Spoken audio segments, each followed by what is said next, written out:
Well, and especially with your new gig too, talk about an ultimate team building thing, right? Like, Yeah, for sure. you all can get competitive together, and you're all kind of racing on the same playing field. Now, I know you'll. They already told me I wasn't allowed to race, that's I haven't ridiculous. even bought the cars yet. I'll tell you what, you buy the cars, and then you Yeah. pull them off to the side one by one, and say, "Hey, you want me to shave like 4/10 off your lap time? Like, come on." Like, Yeah, we've already ruled that you can't. I mean, they got to be box stock, and that's kind of like that's fair. Spec racing's fun as long as all the cars get put in cages during the week. Yeah, right. Spec racing is not fun at a competitive level. Yeah.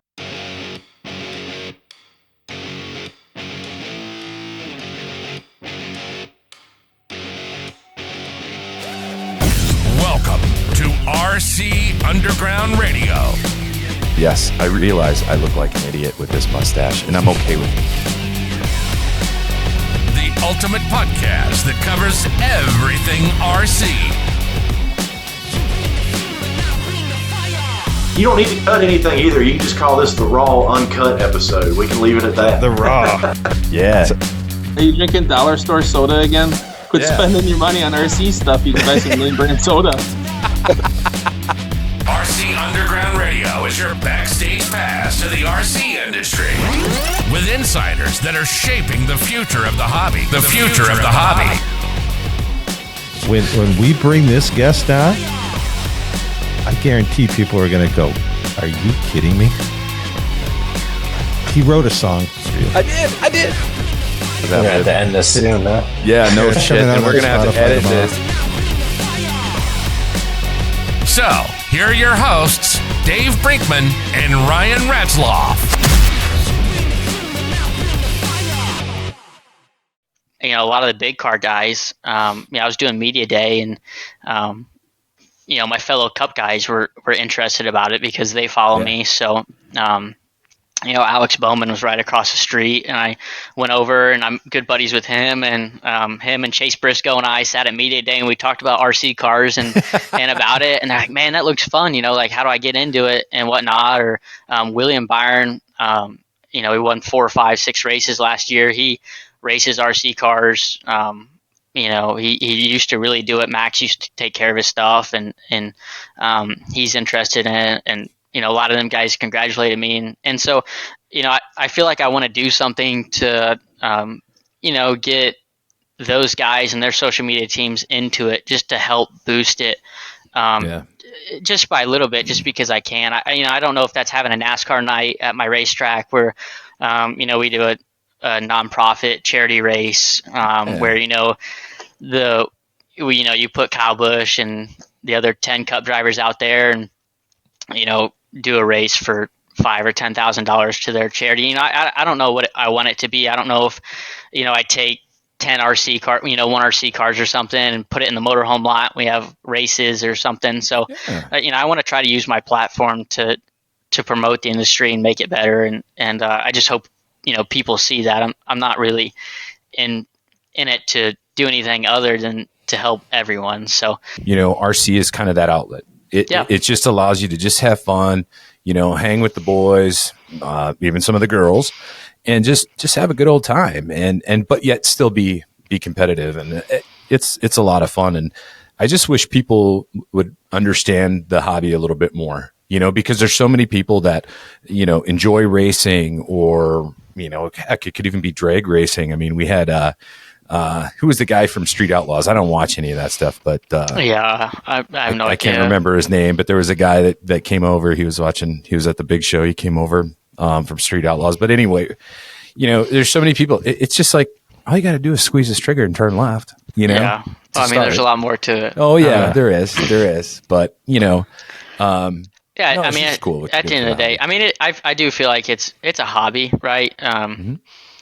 We're just out there. It's what we do in our free time, and it's what I do in my free time. And people always ask me, well, what do you do when you're not, there Saturday or Sunday? I'm like, well, I'm a racer. I race, and they're like, well, what do you race? I'm like, I race RC cars. And they're like, an RC car? I'm like, I'm telling you, I got shocks and springs and gears and diffs and tires and tire prep. That's a lot of work. But I literally, it's my escape.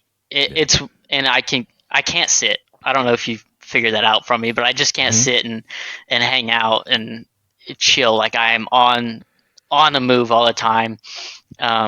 And it drives, again, my wife crazy because she just wants to sit and relax, and I'm just like bouncing off the walls. So for me, if I can sit there Monday through Friday and keep my brain active and just be doing something that isn't sitting and staring at a TV screen, like it's my escape. So it was awesome. You've got a lot of stress with your full-time gig, right? I mean, there's a lot of pressure and so on and so forth that goes there. I've always found that, wrenching on my cars has been like a bit of stress relief for me. Yeah. To just kind of, it's like a Zen moment. You know what I mean? I enjoy wrenching more than I enjoy racing the car, the RC car. I truly enjoy wrenching on the RC car more than I enjoy driving. I mean, obviously driving laps is like, that's cool. Like you can change setups and do stuff like that. But I mean, like if I'm sitting there practicing, wrenching on the car would be making a setup change.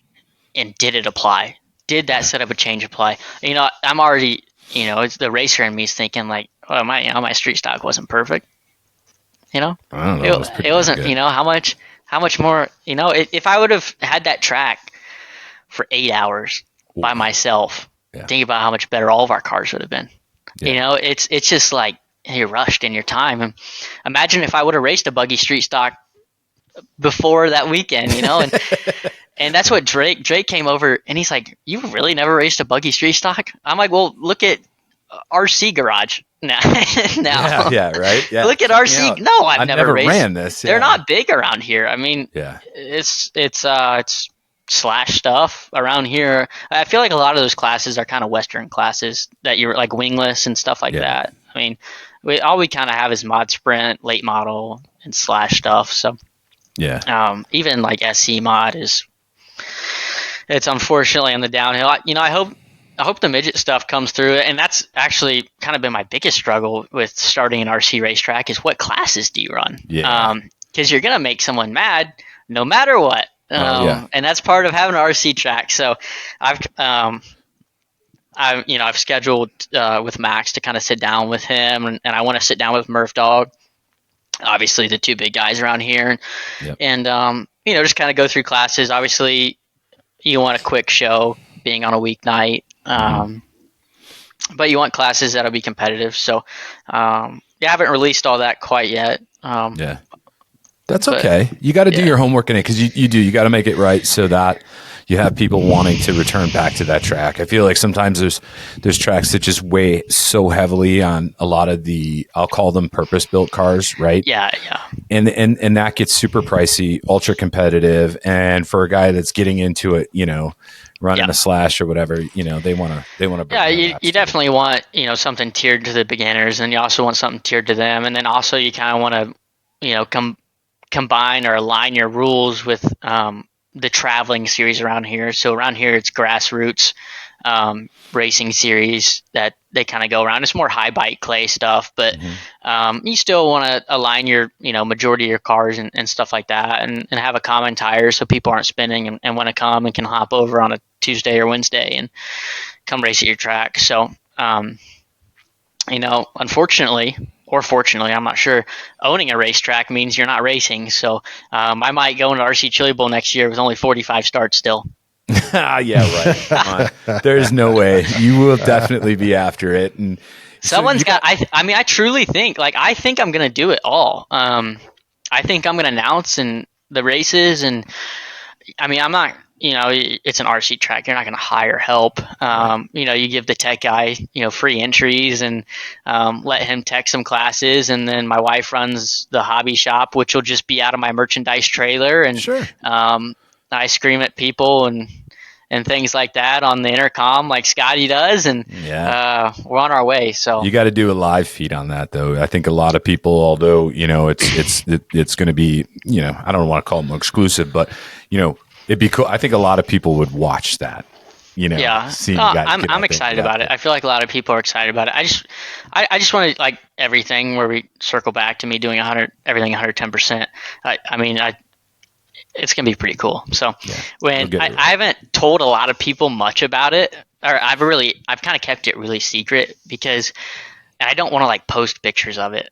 I just want people to like show up with no expectations and be blown out of the water. Again, it's an RC track, but I have some tricks under my sleeve to really make it pop. And it's all about the Facebook, right? Like you really want people to look at your Facebook page and be like, wow, like that's a cool track. And I'm not talking about the actual track.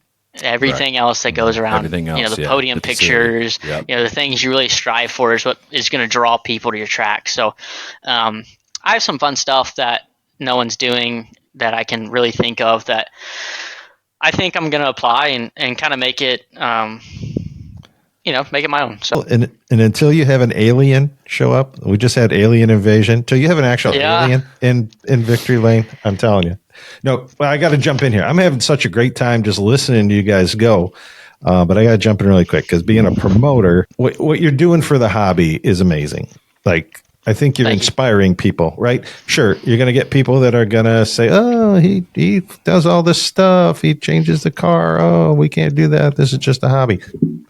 Forget those people, right? It's the ones you're inspiring to say, you know what? I need to step up my game. What Ryan and Jason have said on the show, let alone what they've said on their own, just talking about it, they're like, Haley made us better.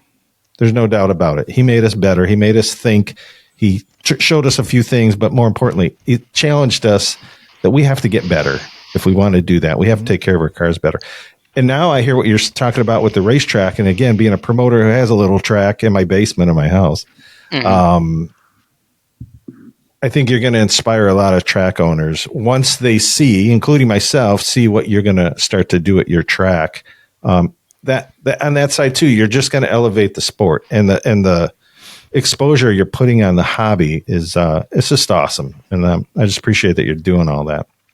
Yeah, thank you. I mean, and there is some, sponsors, like Horizon Hobby sponsors Michael McDowell in the Cup Series. They won Indy last year. So, it's not like crazy to see the alliance or anything like that. But, I do appreciate that. I mean, it started off with me buying a car with the hobby shop uptown and, I think I bought 4 Traxxas Slashes and we took them out to my farm and me and all my buddies were drinking some beers, running into each other. And then,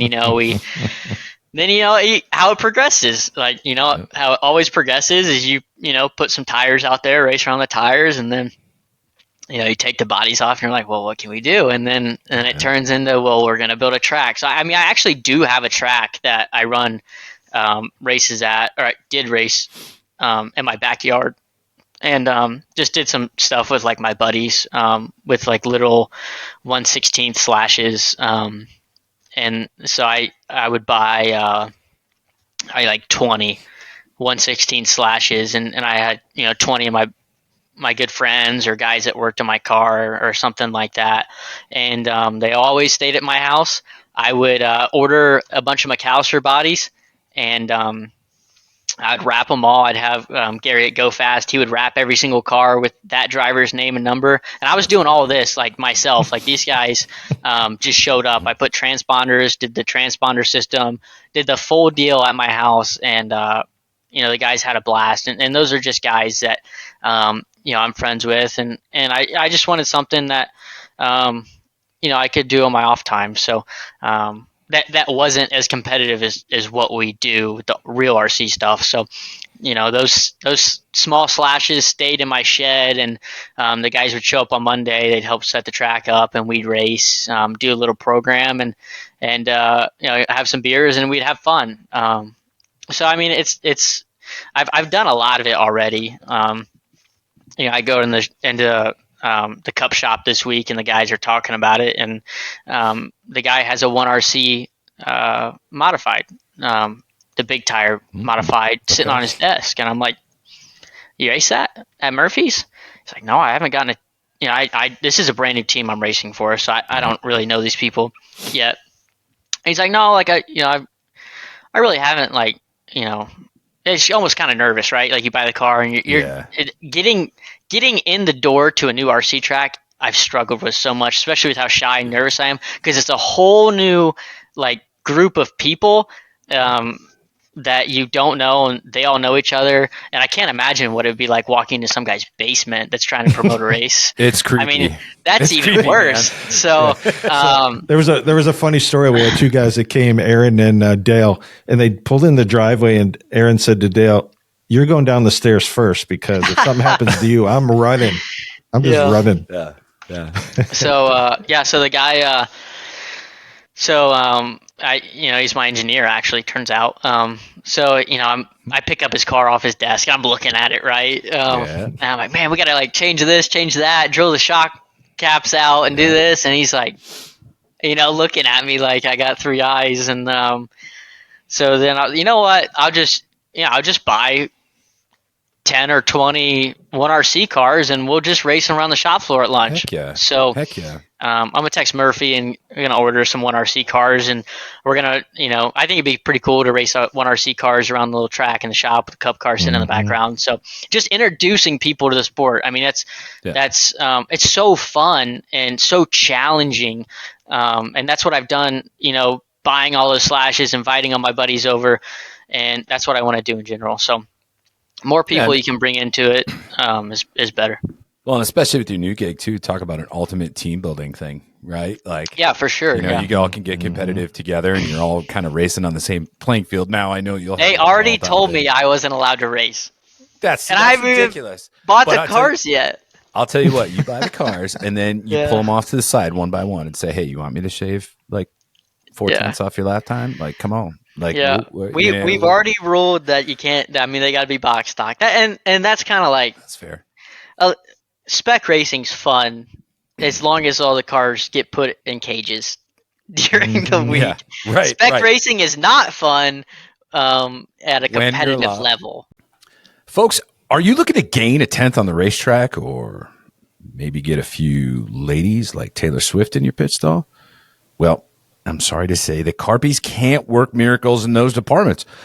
But here's the good news. The folks at Carpies can definitely help you become the ultimate toy car nerd, just like me. How, you ask? Well, with their custom wraps and killer collection of official RC branded merch. So while they can't promise to shave a 10th off your lap time, they can save you 10% on your next order with promo code RCU10 upon checkout at carpies.com, CARPYS.com. Wrapping winners since 2013. Hey, Ryan, we got big news. Papa Willie's has asked if they could be a part of the RC Underground Radio. It's good stuff. Like the smell. Do you use it as a cologne? That's a question. I don't wear it, but it gets on me. I've looked at some of their social media. They really like to have fun. It's good to promote his kindness as well. He likes to have a lot of fun. You see it in all of his promotions, and we're certainly going to jump on that train. But, when you're buying his product, know you're buying from a good guy who really supports this hobby and, supports our mission, and that's to grow it and support racers and racetracks throughout the country. For sure. So stay tuned, everybody. It's going to be a fun ride. Jason did text me, and he said, ask Justin why he locked Paul Peterson in the bathroom at their Airbnb. It was the other way. It was the other way. Paul locked me. Yeah. What'd you think? All right, so I got to get back on Paul. So what did you think about Paul Peterson's tight jeans that one day? Did he? Did you not see those tight jeans he had? I did not. Those were they skinny jeans? Tight. They were skinny jeans. They were tight. He had the best. What day was this? I can't rember. Maybe it was like Tuesday or something. They all run together. Yeah, they do. But he had the best looking ass in Chili Bowl. I let him know about it too. Well, he's all about aerodynamics. So yeah, he was going for aero. He was wearing them tight, and yeah. I don't think that I wasn't focused on anything, especially anything other than what I was doing, especially regarding Mr. Shark's. Mr. Shark's junk and his tight jeans. He had his shark skins on.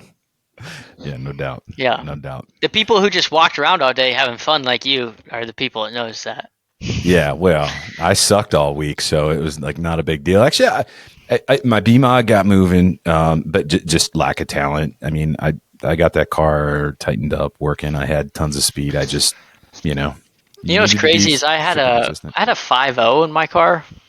Same here. Murphy 5.0, and I was getting pulled down the straightaways all week. I mean, so slow. And I kept gearing up and gearing up. I think I went up 6 or 7 teeth, and really? I was still cold. And I was like, whoa.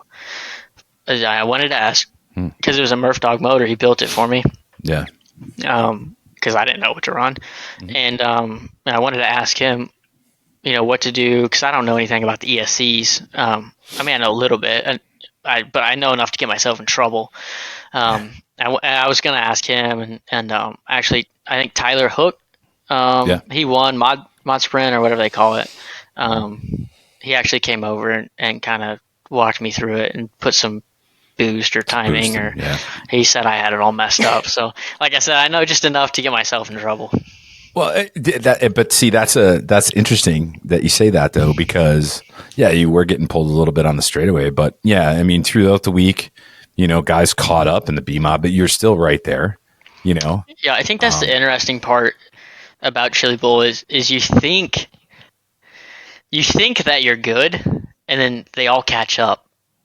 Like, so you seed, and wherever you're seeded, you're like, oh man, I'm fine. It's not even close. Then they all catch up by the end of the week. You're like, so you can't let your guard down. It's really, really tough. Yeah, it's every run that you've got to try and advance and gain those points. Because that was true, I mean, when you made it in to your mains, you were racing against guys that you'd never raced before. So now you're dealing with all those different talent levels and whatnot. I mean, the street stock, watching that race, man, Jason and I were standing next to each other. And I was like, dude, look at how smooth he is. So it was interesting. Now you were focused on your car. I'm sure you're looking ahead, whatever. But Drake was putting that car in there sideways. Yeah. Just plowing through the corners. It's impressive. You know what's impressive about Drake? I mean, the guy's so fast. Okay, so I'm going to tell you my week about Drake, right? So I meet Drake the first day. Paul introduces me to him. Everything's good. He's P1 in practice. Got us covered. He seeds first. I seed second. He's got me covered. I mean, like 3/10 or something. It was crazy. He rebuilt his whole car. Like, completely changed everything. Yep. Went through the first qualifier, won it. Wasn't good enough. Changed it all a different way, put a different body on it. I might have been a different car. He's like, literally, it's not even the same car. Different body, different everything. Runs the second qualifier. Oh, it's terrible. Yeah. So the third round completely changes the whole car. Yeah. And I'm like, my stuff was so close. I seriously wouldn't even do a turn in the shot collar. I was so scared. Yeah. I mean, I wouldn't even do a turn, a half a turn. I like literally marked the shot collars to make sure they never got turned. Never moved. Because I felt so good about my stuff. And here he is, faster than me, wholesaling his car after every session. So then we get up there for the feature. And his pig guy has a whole tote. And I'm sure you all saw it. He goes around, does like 5 feet. Oh, no, that's it. Pit guy's taking off the right rear. He's adjusting the diff 30 seconds before the green flag. Yeah. Puts the right rear back on. Puts the body on. And I'm just like, I'm like a very, like, I have to touch, feel, I have to do it, right? Like, it's all me. Like, his pit guy, not a random guy to him, but a random guy to me, is just cranking a 2mm wrench in his differential 30 seconds. And then he just like pulls out. He's like, oh yeah, that's good. Yeah. And I was just like, this guy's insane. I'm not content. You're never content. But he definitely was not even close to content. And he was so fast. All week long. Yeah. And I don't even know how he can get his car like that. Like, I have no idea. His setups, I was able to get one. What does that mean? You were able to get one? Or you just got like a super zoom lens on your camera and just taking pictures? I got his setup. I got a Drake setup here. I did. No, he was cool. On my phone. I will say, Drake, he literally sat his car down without a body on it and said, "You can look at it." Yeah, but it's which is way unconventional. Yeah, he says that because you're like, what is this guy doing? And then it's like, yeah, I don't even know if I had a whole day. I don't even know if I could get my car to drive like that. No, the way he had that thing set up and the way he'd send it into the corner. I mean, I was watching him, and then I was kind of far away, but I was watching him on the driver's stand to see when he was like, if he was using brake, setting it in the corner and stuff. And I'm just like, I don't know how that kid wheels that car. I mean, it obviously had a big motor in it. Yeah. And he used all of it. I will tell you that. And he'll tell you what. I mean, he had like a 7.5 or something. I mean, he was telling everyone what it was, and I mean, I had a 10.5 in mine that was turned down to 90, so I practiced at 90. This is how crazy I am. Practiced at 90 for seating. I was feeling good about things. I bumped it up to 91. I went back down to 90, and then I raced the feature at 92. Wow. Like, does it even make a difference? I don't know, but like that's just like you're always like tinkering. You're always trying to get something. So I ran a 10.5 and I had to turn my stuff. Jason made me turn my stuff down to like 40% because I couldn't even get the car down the straightaway. I feel like if I knew more about I didn't run any like drag brake. I don't know how to set any of that. So like you saw my car, like it was just smooth, like it ran like an asphalt car, and I just kind of drove around people. I stalked them long enough to pounce, and he made a mistake, went high. I got underneath him. He had some trouble. I won. SC mod.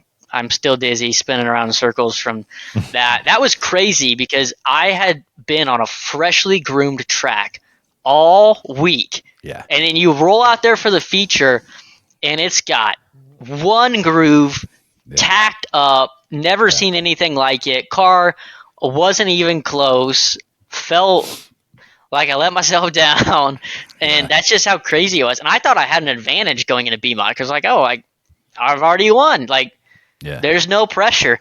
Man, we dropped the rag, and it was like, oh boy, hang on to it here. Well, and the minute you got out of that groove, right? It was so bad. And it was terrible. You just could not regain control. Were you guys on the DE with Super Softs? Yes. Gotcha. So I couldn't get DE wheels. Like I had ordered them through A Main. I think they're still on back order. Couldn't get any, and I was sitting there building my car at Murphy's, and he kind of jokingly was like, "Hey, you get any wheels yet? Wheels and tires?" I'm like, "No, I haven't got any. Like they're on back order." And he like fumbles around in his closet, and he's like, "Here are some tires," and I'm like, "When did you race these?" And he's like, "Oh, like." Few years back, they weren't in saran wrap or Ziplocs or anything. Dude, that's the SC mod tires I raced on. 2-year-old DE hards or softs. Wow. Yeah, they were super softs. They weren't super softs. They were the harder compound, year-old, been sitting in his closet. And I kid you not, that is what I raced on. So all of that, what anyone can say, that is what I did. Now I prepped them and baked some heat into them, but still, like, I'm very particular on having brand new tires that were just made because they still have the oils in them. Oh man, when I got these tires, I mean, they were rocks. I bet. And that is seriously what I would have drove on, and they were fine all week until the feature when you needed the grip. And I was skating so bad because I was on year-old tires. I wish I would have known that. I had so many. Isn't that crazy? And tires, I mean, DE was like across the street from us, and they had tires. And I don't want to say that I couldn't get tires, but that they were already mounted, and Murph Dog does a good job. And I was just out there having fun at first, and then turns into this whole debacle. And I'm running good and whatnot, but that is the craziest thing you'll probably hear from anyone is that I was on 2-year-old DE tires that were I think it's the softs. I think it's either like super soft or soft. It was the soft compound ones. So it would have been the D40. So if you want to feel better about yourself, No, you just made me feel worse. I got housed by 2-year-old rocks that Justin was running on. So the whole drive home, I'm like, I should have gotten super soft for my mod for the feature because it was one groove. So enjoy that. You can go to bed tonight knowing that tires don't mean anything, apparently. Hell no. After Chili Bowl, I was looking for a tall tree and a short rope because I suck so bad in street stock. I mean, and that's what I was like half tempted to just bring my car over to you and say, hey, Justin, just look at this thing and tell me what the hell I'm doing wrong. You probably would have told me it was talent. Yeah, I mean, I just like Drake, I have different philosophies than a lot of people. Yeah, I think that's what's interesting is about racing in general is there's 50 different ways to get to the checkered flag, and all 50 of them usually work. My philosophy is a lot different than a lot of people's. And actually, the SC mod was kind of my setup, and the street stock setup was kind of Will's, baseline, whatever. I mean, it's kind of his springs and whatnot. But it was two different, philosophies, and his was, super good. I mean, he kind of told me what to do to it, and I put the springs on. I was like, whatever. Just because after practice day, I was like so bad that I didn't even know what to do. So, what I thought was interesting was that everyone ran a lot of droop in their shocks, or at least the guys that were, me and Drake and all the good guys. And the super street stuff, I'm slammed like. The chassis is as low as it can go. You're limiting body roll. You're mounting the body a certain way. So definitely different, like with how little the cars are and the ways to get speed out of it. So it was a learning experience. I had fun. You're gonna do it again? It's the age-old question, isn't it? I feel like everyone goes out there and they're like, "Oh, are you gonna do it again?" So I got You got one driller. I mean, you got to defend that title. Drake can't. I think he's got two street. He's got two in street stock. He's got two drillers. No, there's no street stocks in my future. I think the wingless class looks fun. Like I said, they don't run around here, but I think it looks fun. I mean, late model, obviously. I mean, they all look fun. Just I think like right, there's street stock and B mod. That's like your beginner, like I have no idea what I'm doing classes, right? Then once you like get that out of the way, I think wingless and A mod are kind of like the next stepping stones. I mean, there's some good wingless guys, but that kind of seems to be like, that there's people running B mod and street stocks, and then there's people running A mods and wingless, and then there's people running, late models and sprints and Midwest. So I think the next step would be A mod and wingless. I mean, what's your opinion? Yeah, I would agree with you. I mean, the thing is when you move up to that A mod, now you're building a purpose-built chassis. Yeah. And for guys like you and me who love adjustments, that's where we get it from. Yeah. We can really start to play with that rear toe and, adjustable arms and all that fun stuff. Oh, I had plenty of adjustment on rear toe with my X-ray. So I know, and I'm so jealous of that. Jason and I were like, "Would you look at this?" Yeah, everyone that looked at my car was like, "No, like, what'd you do?" And those are pieces you grab right out of the box. Yeah, the only difference is we all know when you build an Associated, you have the pills that you put in the rear arm, right? There's the pills. That's how you get your toe and Associated stuff. It's the pills. In the rear end. Well, an X-ray has pills in the hub carriers. Yeah. So if you can get 3 degrees of toe on the inside of your arm, where the transmission is, well, I can get another 3 on the outside. So it's actually 6. Yeah. And that's pretty much the only reason I bought the car is because it had adjustable hub carriers that were just pills that came with it. And I could get way more rear toe than anyone else out there except anyone else that had an X-ray, which I know Scott Earhart, he was good. He made both features just like me. He had the same X-ray cars. Actually, I copied his street stock that he finished 3rd there with last year, and that's the car that won. So that's the benefit of running X-rays, adjustability. I mean, they have like 5 different hardness levels of every part.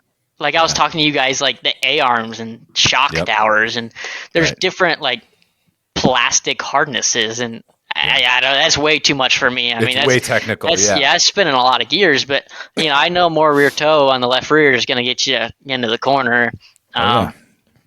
And so that's really, and then, you buy the car and the quality is just unbelievable. I mean, every screw that you turn in, it doesn't just keep screwing, like it tightens, and I think when you put like a slash together and associated, you can, sit there and you're just cranking forever and you're like, is it tight yet? Well, it's just stripped out and it is what it is. And you go racing, every single nut and bolt, like just unbelievable quality.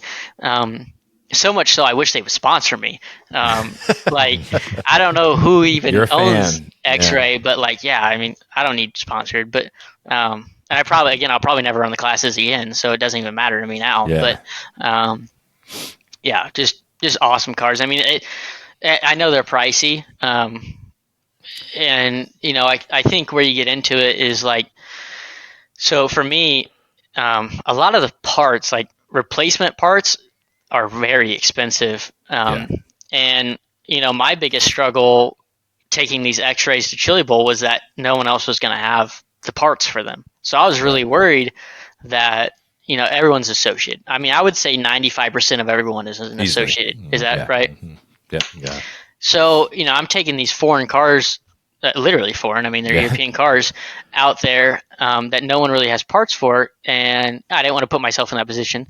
So I just ordered 2 car kits. Mm-hmm. I ordered 2 street stock kits, and I ordered, because it was actually cheaper than buying half of the parts for the car.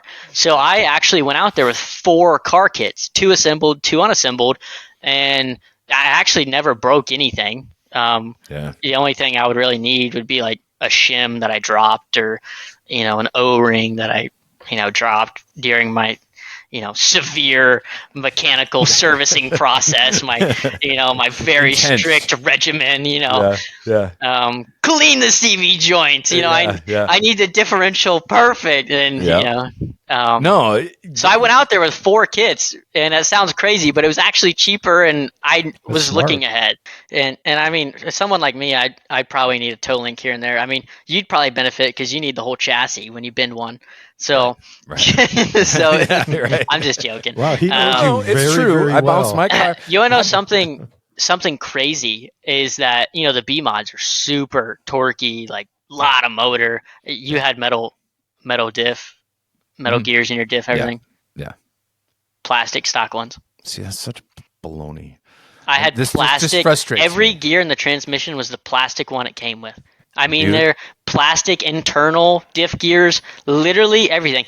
Even so much, my street stock, it just had I don't know how much the ceramic ball diffs, but you always see like ceramic ball diff balls. Like, it was just the ones that came in the kit. I mean, I didn't have any like titanium on anything. It was literally just the kit. The only thing I did was put Proline springs on it because I know the spring rates, and it's what I run on the Super Street stuff. Yep. And that was it. So, everyone over here is like, grinding metal and their associated stuff. And I'm like, well, I don't went know. Through my diff like 4 times. That's on each crazy. Car I never. Well, you have to. Saturday morning, I opened it up for the first time.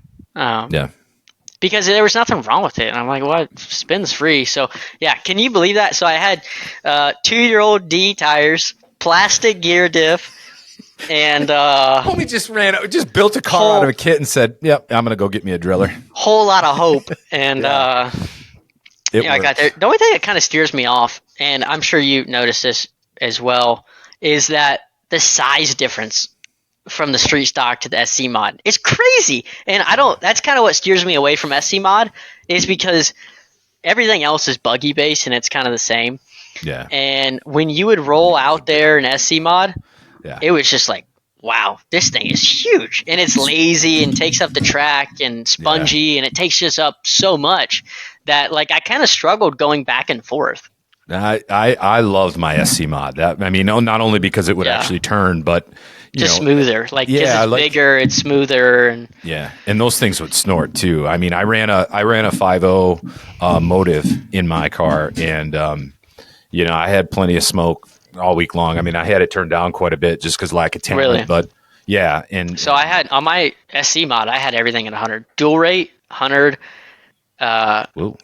Yeah, and I was just like, I was maxing everything out, and then on my street stock, I'm down to like 40 on the dual rate, and like 91 through 93 on the on everything else. So, but we the SCB mod, we were blessed because we were coming out off a track rebuild, and there wasn't a groove yet, so we were helping develop that, and you could almost put the car wherever you wanted at that point, and get it around the track. But yeah, it's interesting you say that about, so my buggy, my street stock, I ran an SR10. So I bought an SR10. We had at our local track. At Chili Bowl? Yeah. The SR10's like the pre-built one, or what is that? Yeah, it's the ready to run. We did an enduro. It was like 200 lap enduro, and we had like 200 cars, and it literally just destroyed. In fact, I don't think I have. You like won? He like destroyed the field, or like destroyed the car? No, I destroyed the car. This is the body. Oh, wow. So just totally destroyed it. And I'm like, screw it. I'm going to send it. I'm going to bring it to Chili Bowl. So that SR10 had all 6.3 arms on it. I completely converted the thing over. New C&D blocks, went through the diff, all metal gears. Really spent a lot of time on this thing. Ran the new Associated 13 millimeter shocks. And what was cool on it, I ran drag mounts, so I didn't need any shock limiters. It brought my ride heights down almost exactly where I wanted them. So the SR10, it's associated? Yeah. And it's associated. It's rear motor, obviously, based on what you just said? Gotcha.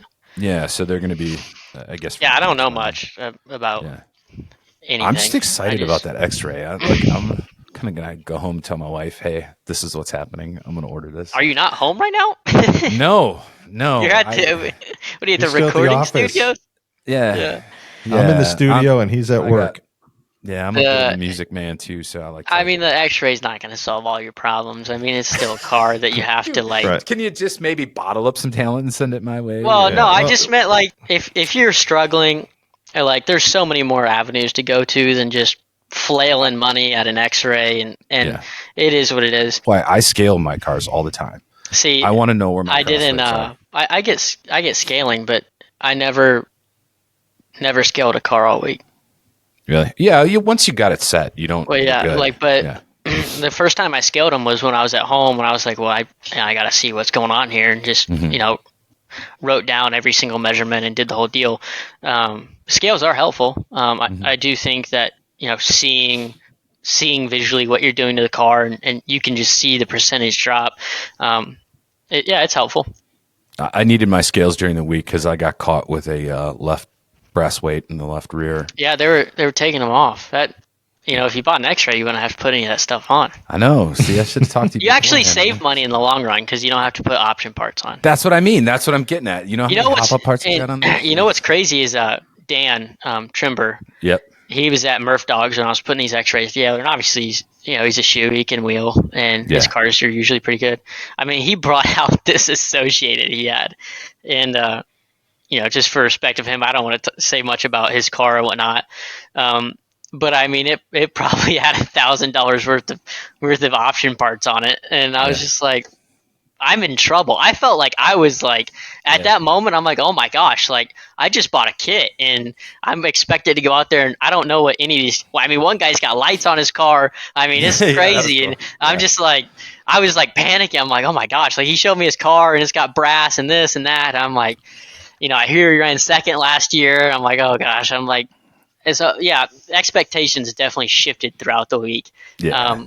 But I didn't even really think about winning till Saturday. Like I come on, man, you were like no, you and Jason came over like Wednesday, and you're like, here they're engraving your names on the drillers right now. I'm like, what are you talking about? Like, what I don't. Yeah. I was just like focused on that day. That CV joint, like that spur gear, polishing that. I'm like so that like I never even think about it. Like I never even you sit yeah, I go to Murph Dog's track, and it's like, you see it sitting there, and you're like, wow, you're like the kid that just went into Willy Wonka's chocolate factory. You're like, wow, like that's a trailer, and that's what brought me there. And then here I am with one sitting next to me, and it's just I even think about it. I never even thought about the possibility of me winning until Saturday morning. And just again, like all the people that helped me, like gave me advice and humbled me throughout the week, and I think that's what's cool about it. But kind of circling back to close the loop on like you taking away so much from the race just by talking to people, like even like I feel like I learned stuff from you guys, and you probably feel like you learned so much more from me. And it was a 3 to 5 minute conversation, and I was just telling you what bearings to run. Jason and I head over there. We start talking about stuff. This was at the beginning of the controversy of the Chili Bowl. I mean, they were just going over to poke the bear, and we were poking, but dude's like, check me out, man. You want to come and you want to do some club racing with me in a slash? You won't beat me. I'm like, come on, man. And the crazy part about it is none of what I said is like I don't like none of it's cheating. Like I don't do anything illegal on any of my cars. I am not smart enough to do whatever they do with motors. It's all like that word exploiting. Like I just exploit and find the best. But a lot of what we discussed was a lot of stuff that, you really took away from what you do in your professional life. No, that's what it all circles to. Simple concepts, right? We talked about, and I'm like, that makes a lot of sense. And then, Justin pulls open a drawer and says, here, you want to do this with this and look at this and check this thing out, like spin this one, spin that one, and tell me what you think.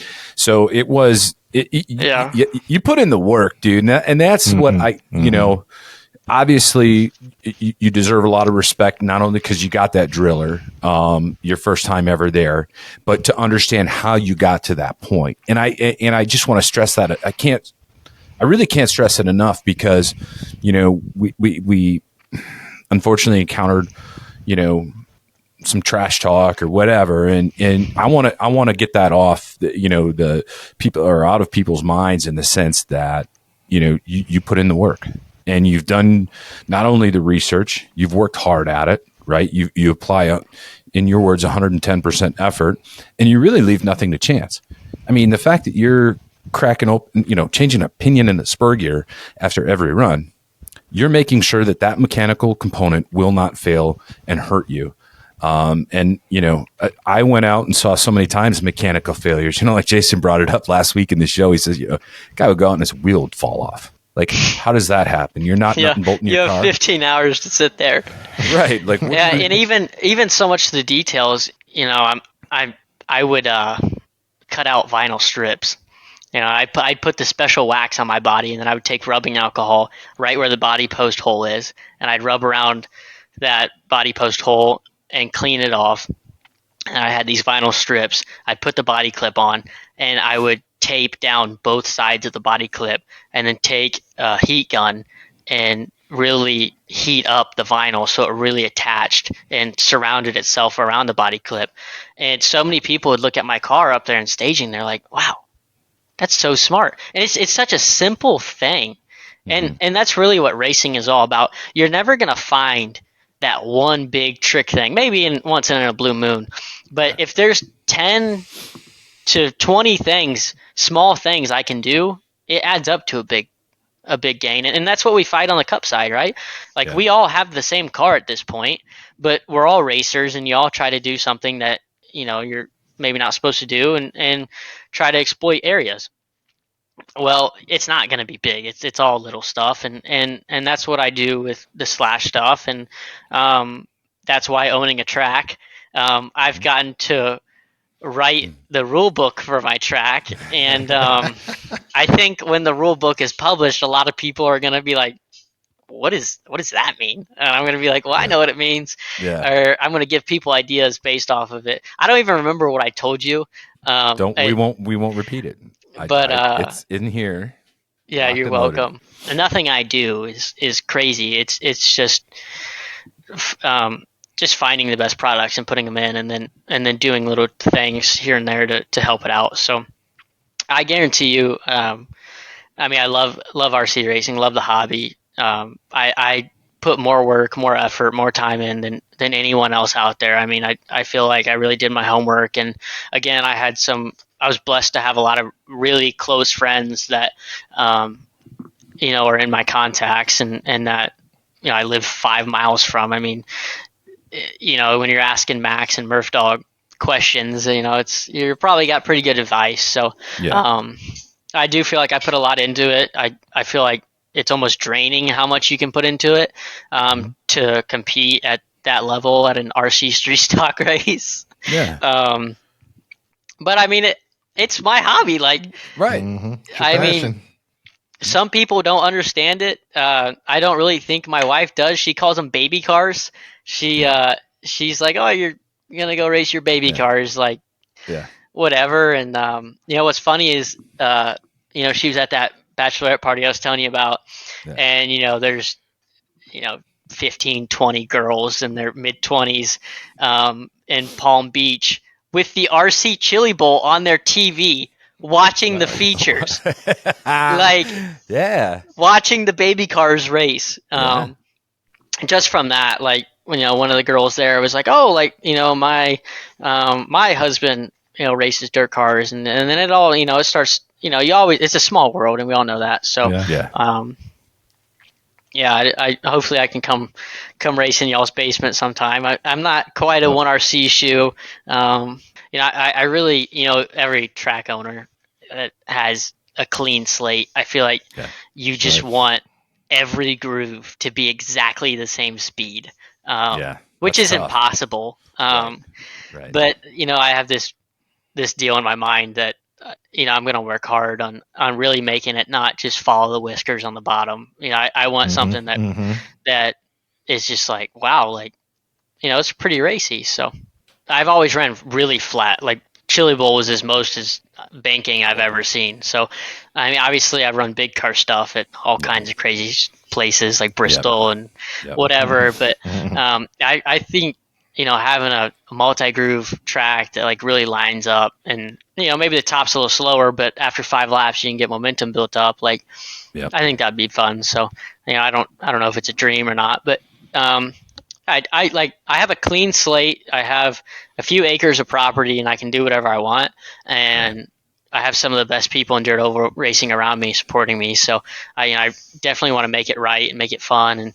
And hopefully I can like put on a big race and do something cool. Yeah, and I think you're hitting it too with the charity side of things. We always want to give back to the community, charities of our choice, and if you've got that mindset, right, of not only giving to charity, but also, you're just looking at supporting the hobby. I think that's really big, because there's so many people that do I don't want to say this hobby particularly, but, there's not enough philanthropy going on. And so if you can get some of that celebrity power and give back to a charity, that's super awesome. It's cool what you said about charities, just like Ryan said. And so that's cool that you're looking that direction, because I think that's where the hobby can really thrive, right? I mean, money races, okay. RC Chili Bowl shows you don't have to have a money race for the hobby to really have a big event, a star-studded event. So obviously thanking Justin Haley for joining us tonight. Yeah, no, it's been a pleasure. I appreciate you guys having me on and kind of sharing my story. I know a lot of people, especially in the RC industry, don't quite know what I'm about, or, I kind of just showed up to Chili Bowl and knocked the doors down to the whole place, and, came in screaming. But, I definitely appreciate you having me on. I think it's awesome what you're doing here. Hopefully we can do something and connect our worlds with my track, and hopefully see you guys next year at the Chili Bowl. I think it was really important not only to get you on, and you got that driller, buddy, which was so cool to see you win that. I mean, you were smooth and consistent all week, but you did it the right way. That story was important to tell. and just commend you for all of your efforts. And we wish you a fantastic season you got coming up. It's fun now because I drifted away from NASCAR for a while, but now I got somebody I can root for that I really believe in. So it's going to be great to see you out with RWR this year and kicking some tail. You got the right group to do it with. So by the time this comes out, I'd already have ran or flown to LA, ran the Clash, and whatever happened out there happened, and now you guys are hearing it on Monday. So it's just a great show, and we hope you enjoy it. We'll see you next time. Thank you for listening to the RC Underground Radio Podcast. Be sure to like, subscribe, and tell your fellow racers about the show. Tune in again next week for more RC content.